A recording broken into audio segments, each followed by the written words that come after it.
Welcome everybody to my little house of terror and versus videos. Today, we are going to be talking about two video games that are going to be going head to head by December 1st. And those video games are Call of Duty Black Ops 3, which is already out and it is doing very well.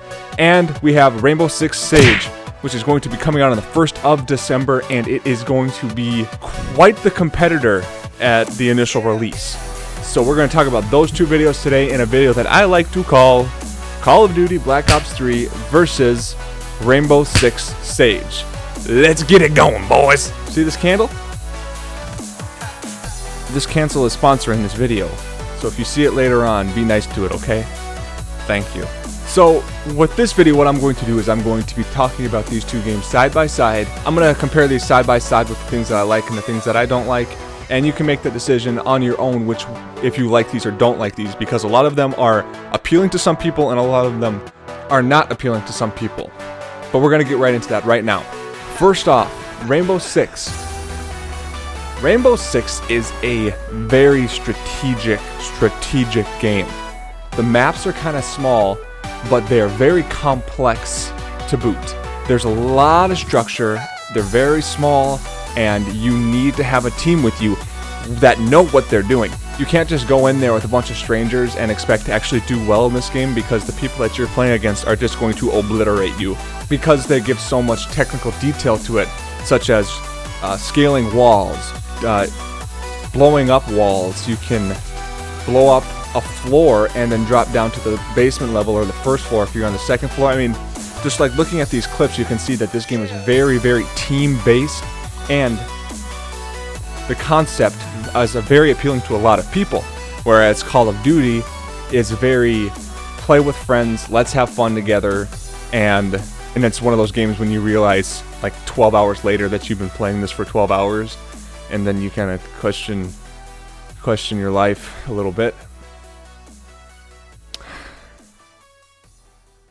But anyways, that being said, that is the two different types of game they are right off the bat. Now, this is going to be a downside, and I know that everybody here is going to be considering this a downside to Rainbow Six. It doesn't make it a worse game at all or anything like that, but there is no campaign in Rainbow Six Siege. It doesn't have one. They're charging $60 for a game that is only online. That doesn't make any sense to me. I mean, take Halo for instance. Halo just got released. It released the multiplayer, and it's releasing all of these maps later on and all these DLCs for free, and they have a kick-ass campaign along with it. They charge $60. Rainbow Six, $60, and it's only a campaign, and I'm pretty sure there's going to be a lot of microtransactions within this game in the future too. If you're going to make just a game like this, you need to make it a little bit cheaper for people. I mean, nobody wants to pay $60 just for an online game. But on the other end, you need to understand that Call of Duty has been getting bad reviews for the campaign. The multiplayer is a blast, and Zombies is a blast, but the campaign has been kind of getting wishy-washy reviews from a lot of people. Next, when we're comparing them, Rainbow Six is not futuristic. It's cops and robbers, very right now in time, kind of, if you want to think about it that way. And whereas Call of Duty Black Ops 3 is a little bit more futuristic. There's robots, there's lasers, there's that kind of stuff in the game. That's a preference thing. I don't mind either one of them, but if you're kind of looking for either one of these, that is what that is. In Rainbow Six Siege, there's actually the ability to revive people. So say you're with a group of 5 friends, and your mission is to extract a hostage from this building. If your friend drops, you're able to revive them. If your hostage drops, you're able to revive them. Whereas if you play objective-based games in Call of Duty, you can't revive anybody. If they die, they die. When I think about this, the medical aspect of it is a little bit more realistic, being able to revive, but I would like there to be... I think it'd be kind of cool if they actually intertwined in Rainbow Six, where if somebody actually gets it in a vital area, is where you have to drag them if you want them to survive. Whereas if they get shot in like the leg, you're able to just patch it up real quick, and they're able to help you out still. Like I said earlier, Rainbow Six has a very, very small map layout, but it's very complex as well. Whereas Call of Duty Black Ops 3, there's everything from maps that you think are a little too big for the game, and there's maps that are a little too small for the game, aka Nuketown. Yeah. Not a big fan of Nuketown. I'm not good at small maps like that. But, putting that aside, Rainbow Six is single elimination, so pretty much everything that you do, if you die, you die. If you're in a game and you die right away, a lot of people have been complaining that the actual waiting for the game to restart is very, very agonizing and boring.